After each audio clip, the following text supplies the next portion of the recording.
Esta es la segunda parte de la presentación de fisiopatología de la sangre.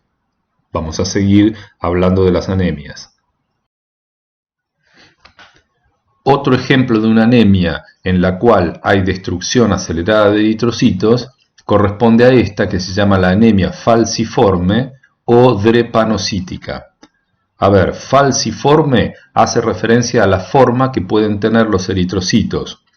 Si se fijan en el dibujo de la izquierda, tenemos arriba un eritrocito con forma normal y abajo un eritrocito con esa forma justamente de la hoja de una hoz, como lo que dijimos que era la herramienta que se usa para cortar el pasto o cortar el trigo.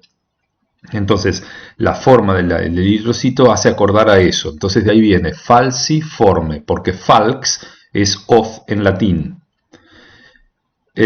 O el nombre de esa deformación esa deformación recibe el nombre de drepanocito. Entonces, se puede llamar de las dos maneras, anemia falciforme o anemia drepanocítica. ¿Por qué se produce? Porque hay una hemoglobinopatía, hay una mutación puntual en la secuencia de la hemoglobina, en realidad de la cadena beta de la hemoglobina. Si se fijan ahí, hay una mutación puntual que reemplaza un glutamato en la posición 6 de la cadena beta por una valina, como les muestra abajo. Fíjense que la valina está en color rosado. No hay necesidad de que se acuerden ni qué aminoácido es, ni en qué posición. Con acordarse que es una mutación puntual que altera la secuencia primaria de la hemoglobina es suficiente. Vale la pena aclarar que mutaciones puntuales en la secuencia de las cadenas o alfa o beta de la hemoglobina, la gran mayoría de las veces no tienen consecuencias clínicas.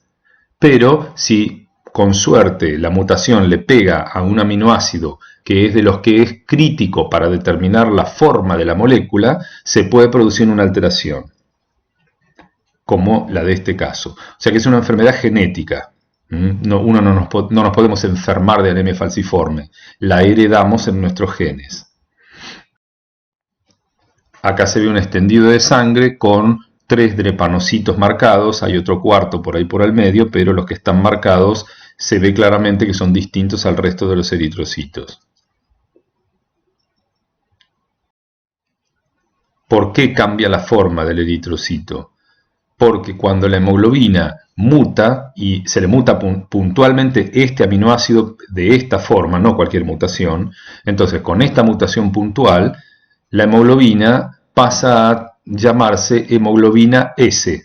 Entonces la hemoglobina A sería la normal, alfa 2, beta 2, la hemoglobina S es la que está formada por 2 cadenas alfa normales y 2 cadenas beta mutadas.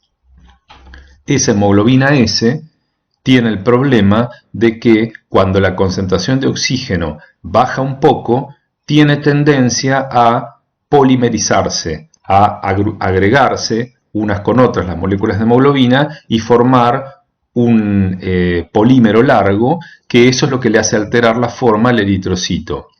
Entonces, miremos la parte central del dibujo. Ven que dice un eritrocito con hemoglobina S del paciente. Mientras haya una concentración de oxígeno alta, el eritrocito va a tener la forma normal porque la hemoglobina no va a estar polimerizada. Cuando baja la concentración de oxígeno, por ejemplo a nivel de los tejidos, que los tejidos consumen oxígeno, aumenta la probabilidad de que esas moléculas de hemoglobina S polimericen y alteren la forma física del eritrocito. Entonces tenemos lo que se llama una drepanocitosis y aparecen esos eritrocitos anormales. Ese cambio de forma puede ser reversible. Si volvemos a concentraciones de oxígeno más altas, por ejemplo cuando pasamos por los pulmones, esa hemoglobina puede despolimerizarse y volver el eritrocito a tener la forma original. Lo que ocurre es que con ciclos sucesivos de ida y vuelta de estos mecanismos, la membrana del eritrocito empieza a sufrir. Entonces llega un momento en el que ese proceso de drepanocitosis se hace irreversible, cuando la membrana ya está tan dañada que no puede volver para atrás. Entonces, en ese momento, cuando la membrana está muy dañada, ese eritrocito tiene muchísima más alta probabilidad de lisarse, de romperse. Entonces, por ejemplo, como está mostrado en la parte superior derecha de la figura, cuando los eritrocitos pasan por los sinusoides del vaso, que recuerden que el vaso tenía una histología en la parte de su circulación especial, que era como que forzaba a los eritrocitos a pasar por espacios muy pequeños. Entonces, un eritrocito normal, con una membrana normal que se puede, como es flexible y puede pasar por los lugares esos sin problema, sobrevive. Cuando los eritrocitos están más dañados, son más antiguos, puede que no sobrevivan al pasaje por la circulación del vaso. Y puntualmente estos drepanocitos tienen mucha más tendencia a romperse en ese lugar. Entonces, ¿qué tenemos? Un aumento de la hemólisis a nivel del vaso. También puede ocurrir que a nivel del vaso se aglomeren esos drepanocitos, que encima son más rígidos, y produzcan un tapón, como está mostrado en la parte superior derecha de la figura, donde dice infarto. Fíjense que ahí hay un montón de drepanocitos que se han atascado en un sinusoide del vaso, y si se atascan ahí e impiden que la sangre circule, el tejido esplénico, o sea, el tejido del vaso que esté más allá de ese tapón, no va a recibir sangre o va a recibir menos sangre. Entonces va a tener muchas más posibilidades de tener una hipoxia. Con la hipoxia viene el daño tisular y la muerte de las células por un infarto. Entonces es común que haya congestión, que es un aumento en la cantidad de sangre por estos tapones en el vaso, e infarto de vaso. También puede ocurrir infartos a nivel de otros órganos. Por ejemplo, mostrado abajo a la izquierda, tienen una oclusión a nivel microvascular, o sea, a nivel de un capilar, por ejemplo, en la médula ósea. Entonces puede ocurrir un infarto a nivel de médula ósea por el mismo mecanismo que el del vaso.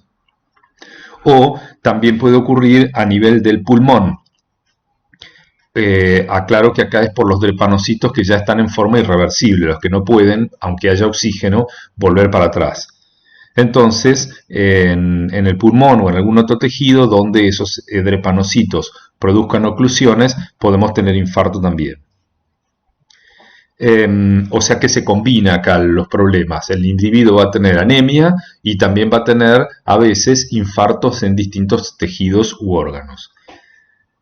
Cuando el individuo es homocigota para la hemoglobina S, o sea, en los dos cromosomas, en el materno y el paterno, tiene el gen que codifica para la hemoglobina, la cadena beta de la hemoglobina mutado de forma de que se transforme en hemoglobina S, entonces la enfermedad es bastante fuerte. En cambio, cuando el individuo es heterocigota, o sea, cuando uno de los dos genes que codifica para la cadena beta es normal, decimos que el individuo tiene lo que se llama rasgo falciforme. Lo tienen abajo anotado en rojo. Los heterocigotas tienen un rasgo falciforme, donde más o menos la mitad de la hemoglobina, digamos un 40% de la hemoglobina es de forma de hemoglobina S, mientras que el resto, que corresponde a aquellas cadenas de hemoglobina, a aquellas moléculas de hemoglobina que se formaron con cadenas betas normales, son hemoglobinas normales. Entonces el transcurso de la enfermedad es mucho más benigno, no tiene tanta sintomatología el paciente, y solo hay polimerización de la hemoglobina cuando hay una hipoxia fuerte, porque la cantidad, la concentración de hemoglobina S en el eritrocito es mucho menor. En cambio, si es heterocigota, donde toda la hemoglobina que tenga cadenas beta, que es la A, está en forma de hemoglobina S, va a ser polimerizar frecuentemente. ¿Cómo podemos determinar que el paciente tiene esta enfermedad? Bueno, se puede hacer un análisis genético, sí, pero más fácil es hacer lo que se llama una electroforesis de hemoglobinas. Entonces, sin ver la técnica, porque esto lo van a ver cuando hagan hematología, uno puede sembrar en acetato de celulosa la muestra de hemoglobinas del paciente y hacer una corrida electroforética. Lo normal es la corrida que está arriba, donde fíjense que la hemoglobina A, que es la mayoritaria, forma una banda muy densa, acercándose hacia el polo positivo de la tira. Después se puede ver una bandita yendo desde la derecha hacia la izquierda, ¿no? Hemoglobina A, la banda más gruesa. Después se ve una banda muy fina, que a veces no se distingue bien, de hemoglobina F. Recuerden que los adultos algo de hemoglobina fetal tienen. Y casi pegada al origen se ve una banda también fina, pero más grande que la de hemoglobina F. Se ve una bandita de hemoglobina A2, que era la otra hemoglobina minoritaria que tenemos en el adulto. Fíjense, abajo, porque las dos intermedias corresponden a la talasemia, que todavía no la vimos, en las electroforesis de un paciente que tiene rasgo falciforme, miren las cajitas de la izquierda que está anotado, rasgo falciforme, o el de abajo, anemia falciforme. El de rasgo falciforme es el que es heterocigota. Entonces tienen mezcla de hemoglobina normal y hemoglobina S. Eso se ve así en la electroforesis. Ven que tienen una bandita más pequeña de hemoglobina A y una banda que aparece en un lugar donde no debería haber nada, que es la hemoglobina S, que tiene, como está mutada, tiene una corrida electroforética distinta, una movilidad electroforética distinta. En cambio, el paciente con anemia falciforme, o sea, el homocigota, no tiene hemoglobina A porque no hay cadenas betas normales, desapareció la banda, aparece una banda más gruesa de hemoglobina S y se engrosa bastante la banda de la hemoglobina fetal. ¿Eso por qué es? Porque en el afán de aumentar la cantidad de hemoglobina, hay un aumento en la eritropoyesis y aumenta la cantidad de hemoglobina fetal que se produce, que es una hemoglobina que, si bien es minoritaria en el adulto, sigue siendo funcional. O sea que es un aumento compensador por parte de la médula ósea para tratar de aumentar la concentración de hemoglobina funcional. Bueno, en esta se ven las corridas electroforéticas verdaderas, el anterior en un esquema. Y ahora fíjense que están puestas en forma vertical, con el polo negativo abajo y el polo positivo arriba. Y tienen marcado a la derecha más o menos en qué lugar debería correr cada una de los tipos de hemoglobinas de las que estuvimos hablando. Miren, a la izquierda, que es un paciente sano, normal, tiene una banda muy densa en la parte superior, que corresponde a la hemoglobina A, y una banda muy chiquitita abajo, casi no se ve, que sería la hemoglobina A2. Después tienen el del paciente de anemia falciforme, que son el 2 y el 3. De nuevo desapareció la de la hemoglobina A y apareció una banda de hemoglobina S que no debería estar en el paciente normal, no está en el paciente normal, y se ensanchó un poco la banda de la hemoglobina F, que en el normal prácticamente no se veía. Después, en la cuarta calle, tienen un patrón. Ustedes siembran un patrón con cantidades de las hemoglobinas, esas que están marcadas, para comparar, porque eso ustedes saben que en electroforesis hay que poner un patrón para poder saber de qué estamos hablando. Este patrón tiene hemoglobina A, F, S y tiene otra que se llama hemoglobina C, que es debida a otra mutación en la cadena beta, que produce otra patología que a veces se puede combinar con la anemia falciforme. Entonces se ve una cuarta banda que está en esa calle. Fíjense que los dos pacientes con anemia falciforme tienen un poquito de hemoglobina C. No me puedo explicar por qué, porque el libro no lo dice. En la calle de del paciente normal se ve un poquito de banda a nivel de donde debería estar la hemoglobina C. Eso no debería estar en ese lugar.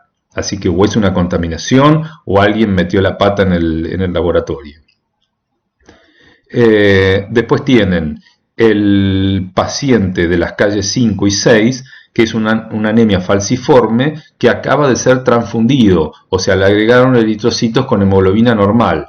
Entonces, ¿qué se ve?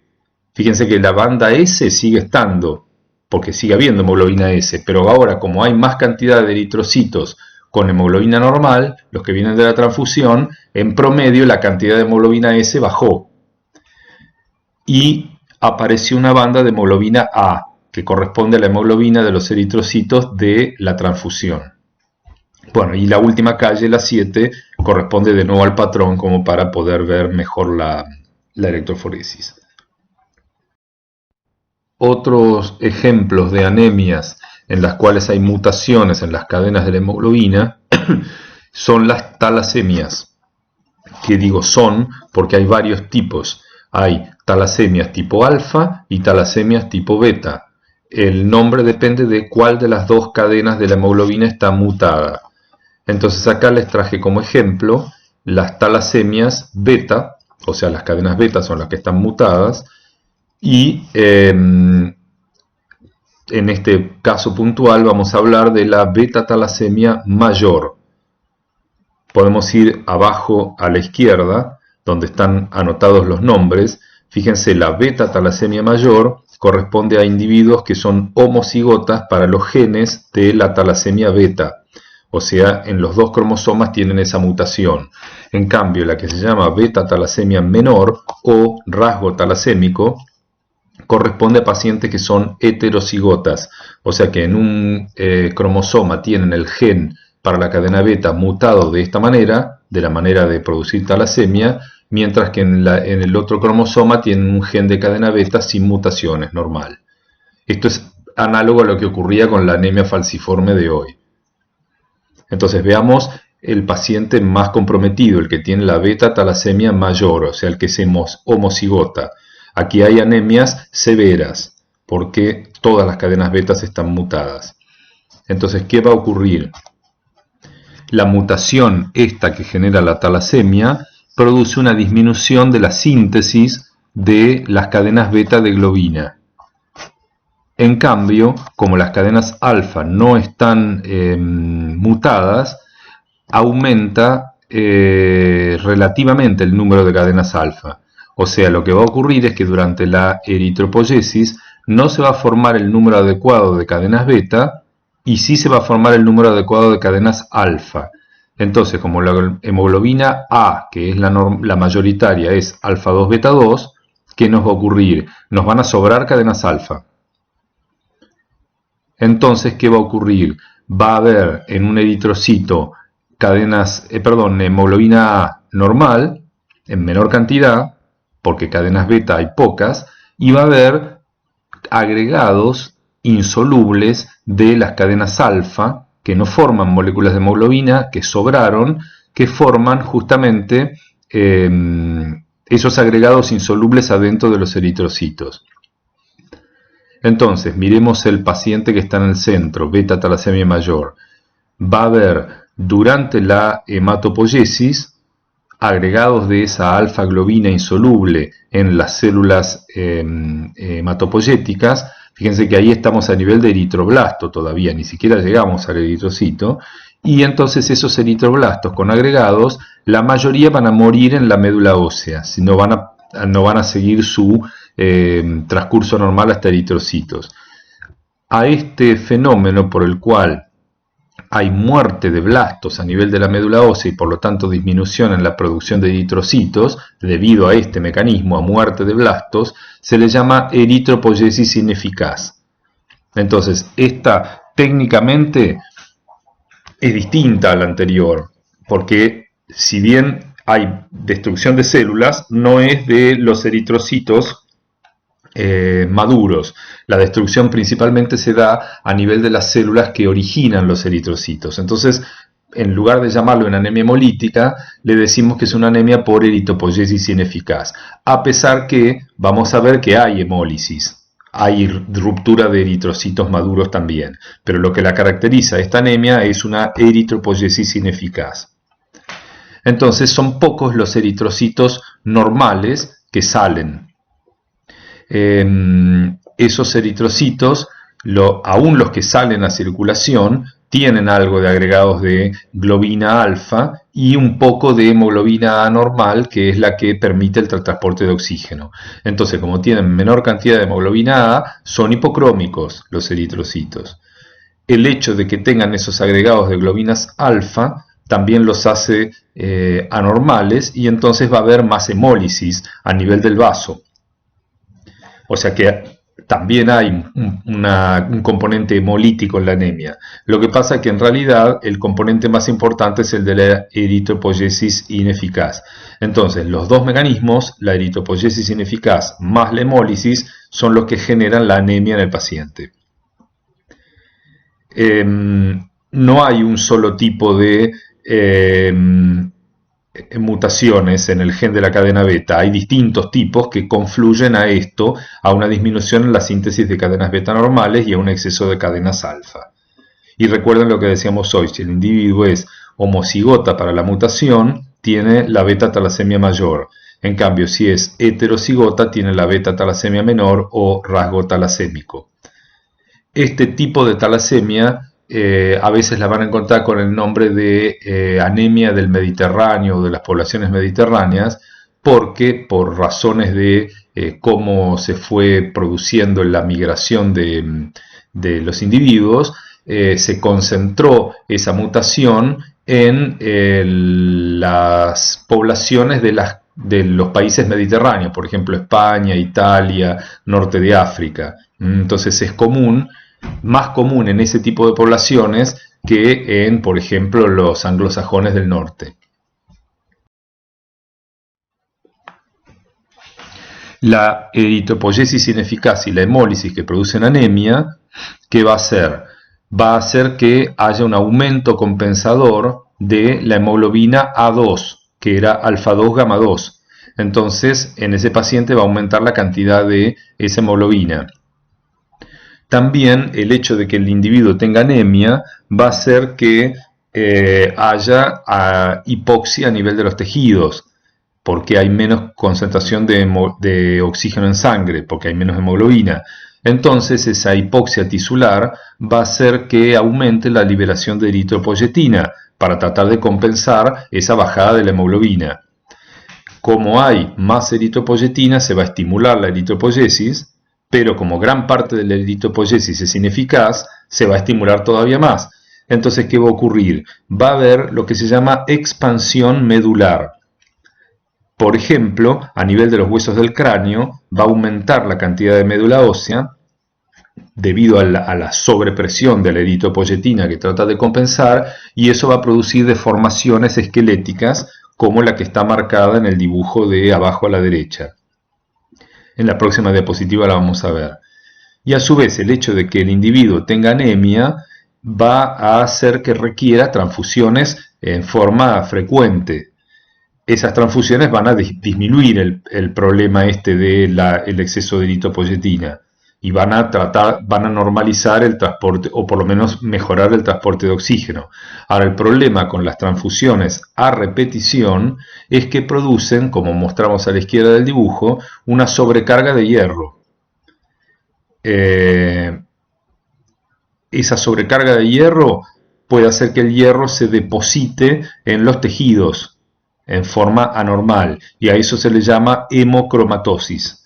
Entonces va a haber depósitos en el hígado, va a haber depósitos en el corazón debido a esa sobrecarga de hierro.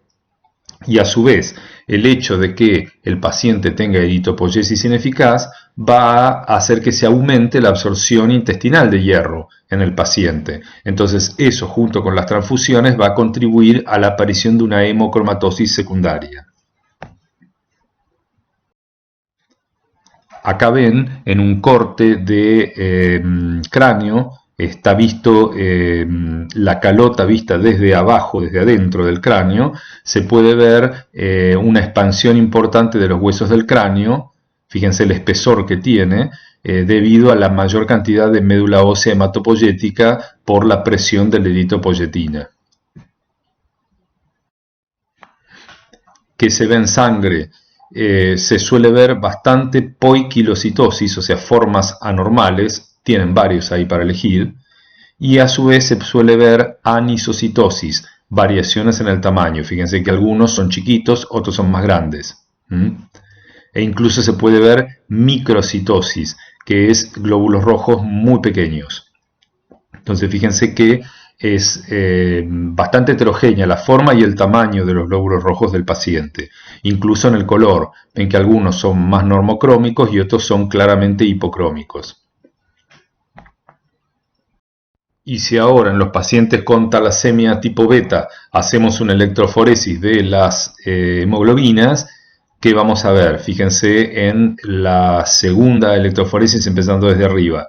El que tiene rasgo talasémico, el que es heterocigota, algo de hemoglobina A va a tener, pero menos que el paciente sano. Ven que la banda es más menos densa, más angosta, y fíjense que también del lado izquierdo de la tira electroforética tienen un aumento compensador de la hemoglobina A2 comparado con el paciente que no tiene talasemia.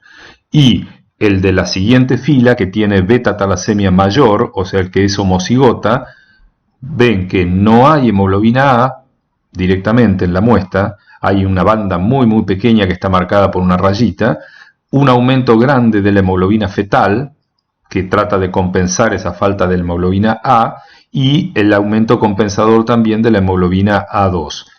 Entonces, con el patrón electroforético también nos podemos ayudar para el diagnóstico. Bueno, hay otros tipos de anemias, no quería dejar de nombrar algunas, y tienen aquí una lista de 3 ejemplos, que algunas son relativamente comunes, como para ver un poco más de los 2 o 3 ejemplos que ya habíamos visto. Entonces, por ejemplo, puede haber anemia si está infiltrada la médula ósea. Entonces hay un reemplazo de la médula ósea hematopoyética normal por parte de células anormales, por ejemplo, células tumorales, o por otro componente tisular, otro tipo de células, aunque no sean células tumorales. Entonces, esto es común en metástasis de un carcinoma que se ubiquen en médula ósea, o por infiltración de la médula ósea en patologías hematológicas malignas del tipo de alteraciones en los leucocitos, y entonces ahí aparecen el mieloma, la leucemia o el linfoma, que son 3 tipos de patologías neoplásicas de leucocitos, en los cuales está aumentado el número de células anormales que pueden infiltrar la médula ósea. O cuando hay lipidosis, o sea, enfermedades de tipo de almacenamiento de lípidos, bueno, u otras más.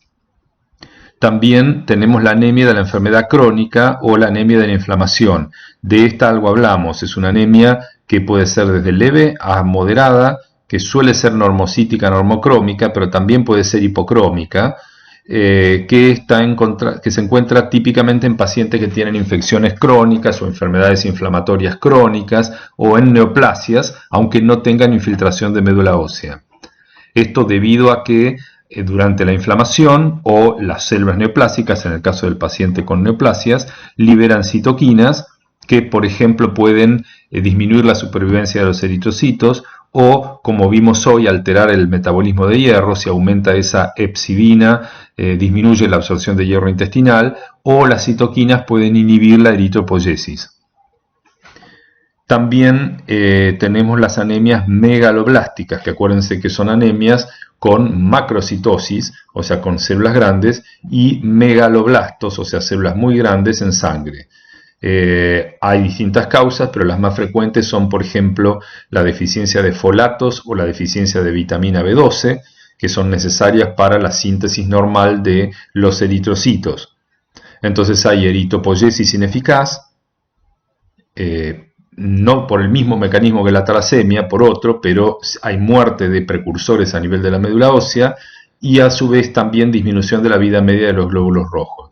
Un ejemplo puntual de esta es la que se llama anemia perniciosa, que es un subtipo de anemia megaloblástica en la cual hay déficit de vitamina B12, que es la cobalamina, porque hay mala absorción de la vitamina B12, por ejemplo, porque hay disminución en la secreción de factor intrínseco por la mucosa gástrica.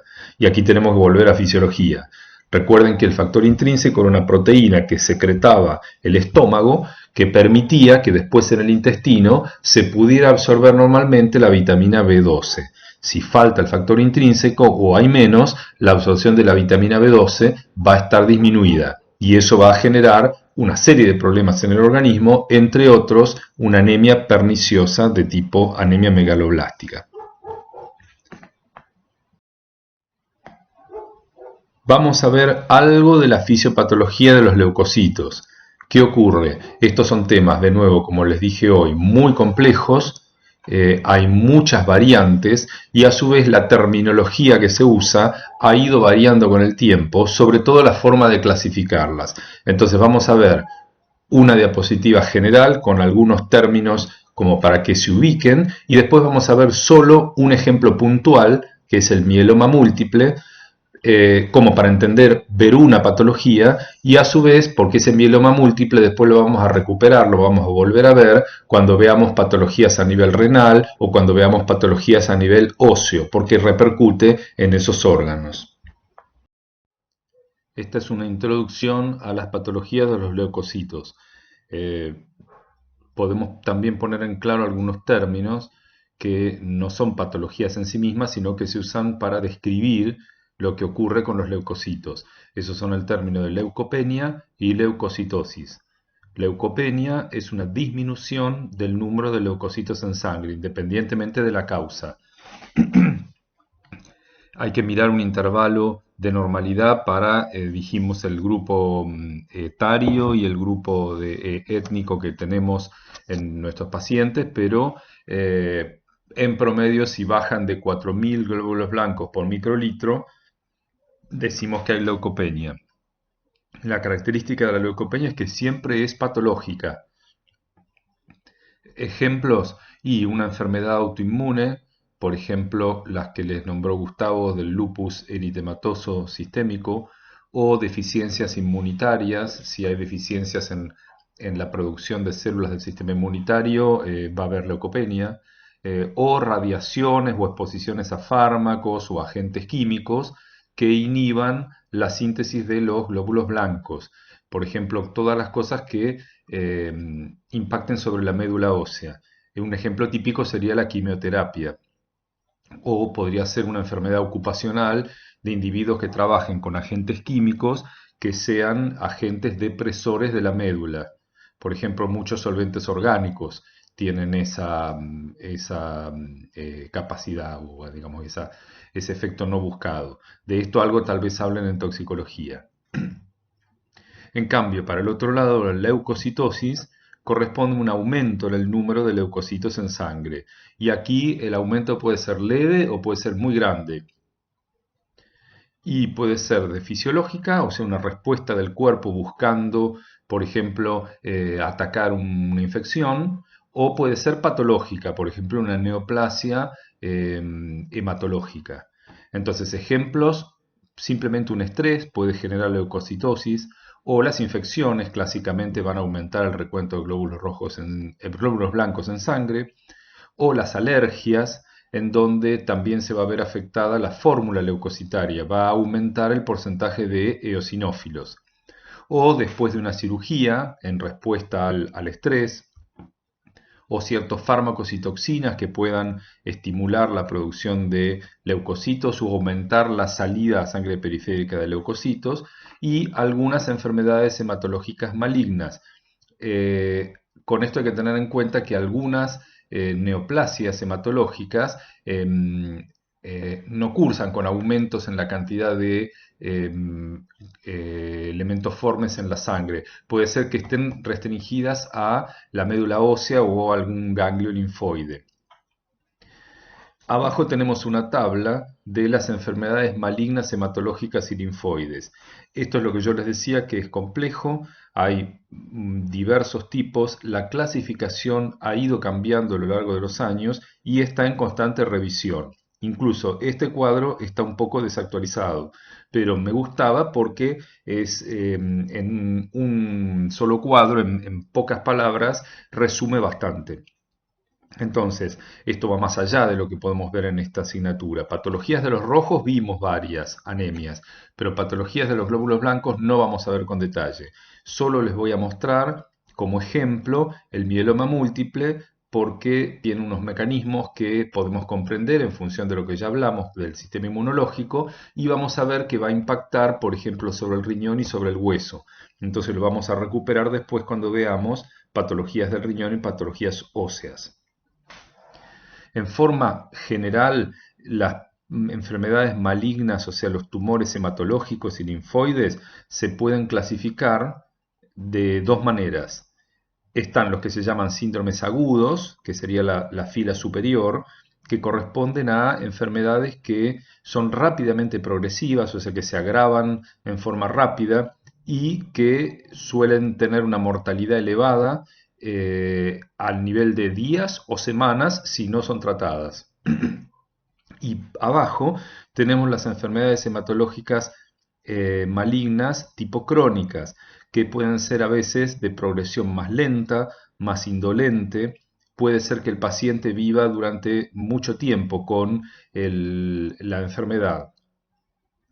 La otra forma de clasificarlas tiene que ver con qué serie es la que está alterada. Entonces, están las neoplasias de origen mieloide, las neoplasias de origen linfoide o las que están restringidas a los nódulos linfáticos, a los ganglios linfáticos.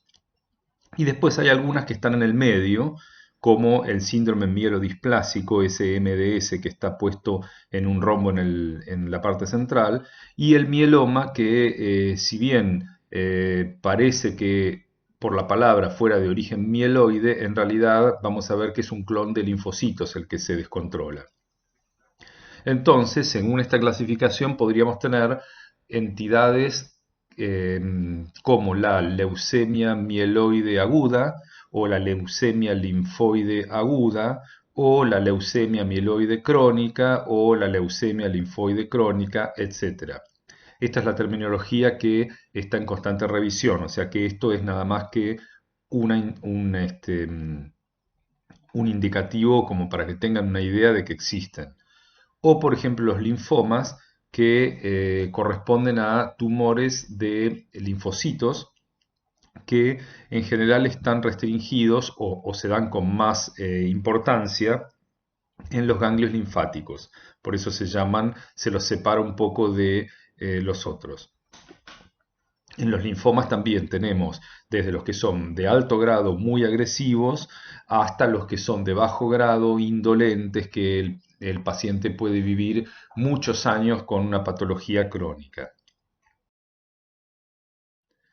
Entonces, como único ejemplo de una enfermedad maligna hematológica, vamos a hablar del mieloma múltiple, que es un tumor maligno de células plasmáticas, donde hay una proliferación descontrolada de un clon de plasmocitos.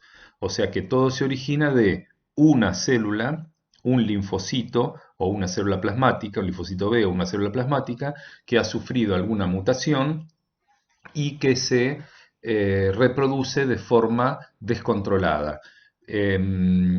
Por lo tanto, todas las células anormales de ese mieloma son clones, son todas iguales, porque todas provienen de la misma célula progenitora que sufrió esa alteración. Entonces, vamos a ver una infiltración en la médula ósea producida por ese clon de plasmocitos que se ve ahí a la izquierda, todas esas células grandes con un núcleo grande y un citoplasma basófilo corresponden al clon de plasmocitos que está infiltrando la médula ósea. A raíz de estas células se pueden producir lesiones óseas y lesiones renales, que son de distinto origen. Las lesiones óseas uno está a veces tentado a pensar que son por ocupación de espacio. O sea, si yo tengo un montón de células en la médula ósea que se reproducen, empiezan a ocupar espacio y uno podría pensar que eso es lo que por una cuestión de justamente ocupación de espacio empieza a lesionar el hueso. Pero no, parece ser que si bien en la ocupación de espacio existe, el problema más importante es que estos plasmocitos empiezan a liberar una cantidad importante de citoquinas en forma descontrolada y esas citoquinas estimulan la resorción ósea, estimulan la degradación de hueso. Entonces las lesiones óseas se explicarían principalmente por un mecanismo de señalización por parte de esas células. Y a su vez, ese clon de plasmocitos, como son células plasmáticas, van a producir anticuerpos. Entonces van a producir una cantidad muy grande de anticuerpos, pero los anticuerpos que produzcan van a ser todos iguales, porque todas esas células provienen del mismo linfocito B original. Entonces lo que vamos a tener es lo que se llama una paraproteína monoclonal. Ahora vamos a explicar los términos. Monoclonal es el fácil de entender, porque todas provienen del mismo clon de plasmocitos. O sea, es una cantidad muy grande de anticuerpos que son todos exactamente iguales. Y paraproteína hace referencia a la aparición en la electroforesis de un pico de esas proteínas que son esos anticuerpos. Cuando veamos un ejemplo se va a quedar más claro. Estadísticamente ya se sabe que más o menos el 55% de los casos corresponden a anticuerpos tipo IgG, los que son esas paraproteínas monoclonales, y un 20% de los casos son IgA, o sea que la mayoría son IgGs.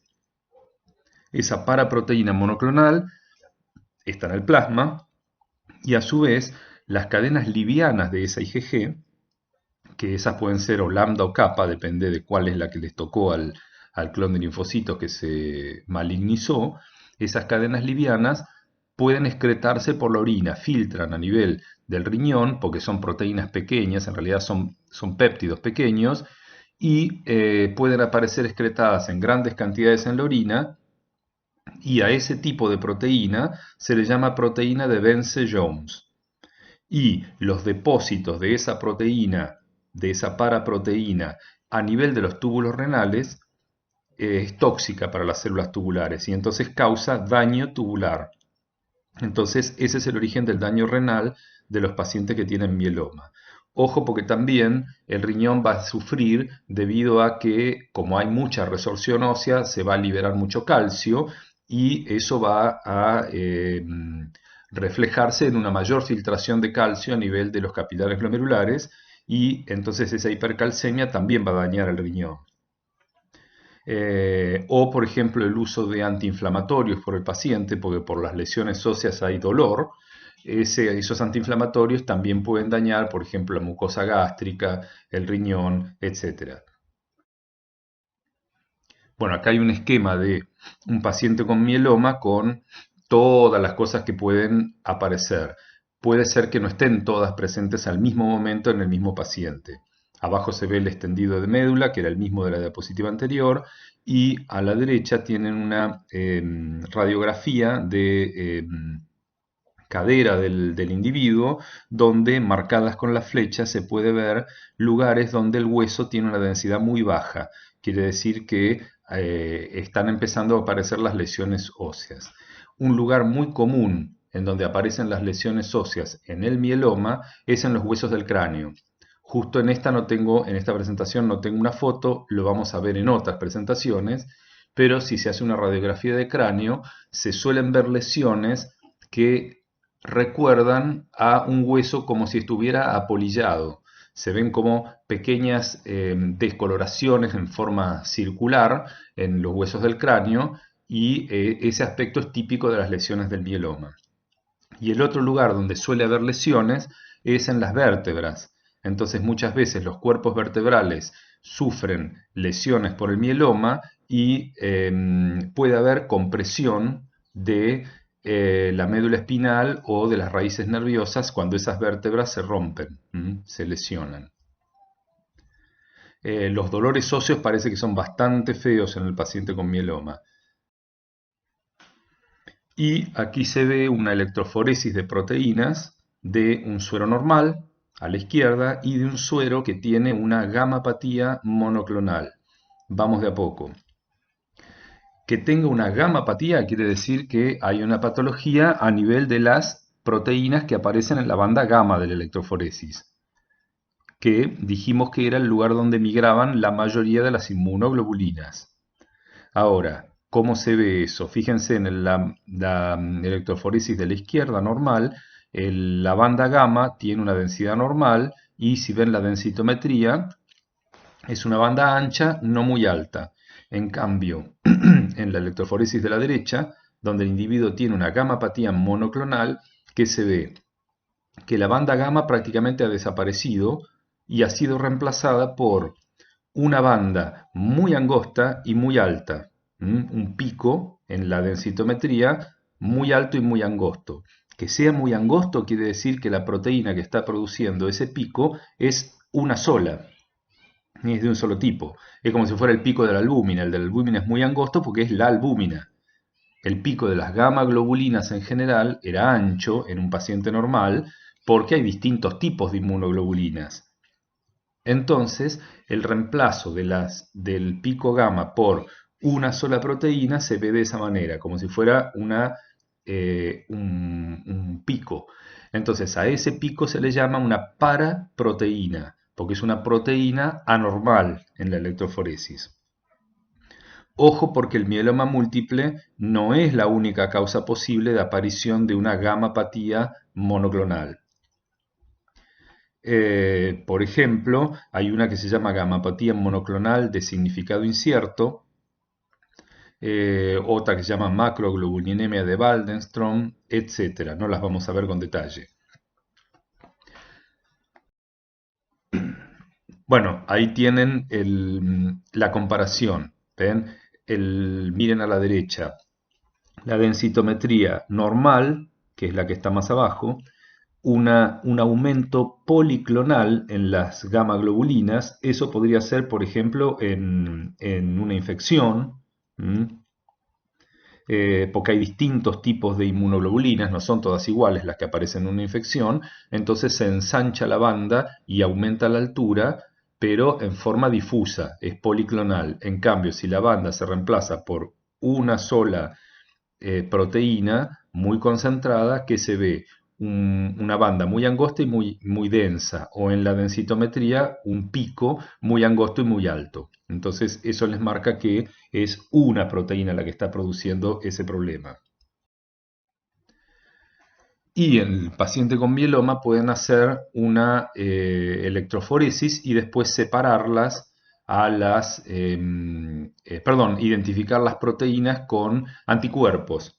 Entonces, fíjense en el suero normal de la izquierda, tenemos arriba la tira electroforética normal y abajo con anticuerpos se marcaron las IgG, las IgA, las IgM y las cadenas kappa y las cadenas lambda.